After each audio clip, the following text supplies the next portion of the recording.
За сайн байна уу хүмүүс та бүхэнд энэ өдрийн мэндийг хүргэе. За өнөөдрийн хичээлээр доороос дамжуулалтын техникийн талаар давтан үзэх болно. За тэгээд доороос дамжуулалтын техникийг одоо сайжруулах маш олон төрлийн дасгал байдаг л да. Тэгээд одоо жишээ нь энд бол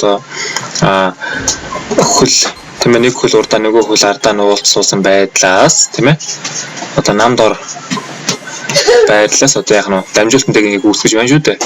Тэгэхээр энэ маань одоо юунд ашигтай байдаг вэ гэхээр одоо бид нар нөгөө яг бөмбөг хүлээж авахд яг үндсэн тийм ээ одоо доороос заавалчны техник гэж байдаг. Гэхдээ зарим тохиолдолд бидний яг доошоо бүр суугаад бөмбөгөө авах шаардлага гардаг тийм үү.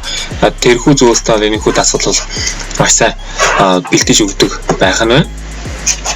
Тэгээ бөмбөгөө хүлээж аваад аль болох нөгөө нэг одоо юу гэдэг нь холбогчтой тийм ээ яг гарт нь их зөв байдлаар бөмбөг бол очих хэрэгтэй. Тэгэх юм бол цааштай танаа багийн тоглолт ингээд бол өрнөх боломжтой байдаг.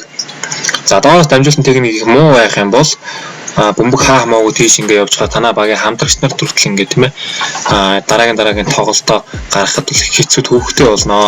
Тийм учраас та бүхэн бас энэ дээрээ сайн анхаарч техник хэлүүлсэн сайжруулаарай. За энэ хүү захин хичээлээ үзээд заална тийм ээ. Эсвэл гадаа талбайд одоо сайхан 100 болж байна. Гадаа талбайд хүртэл та бүхэн ингээд дурч үзэж болно.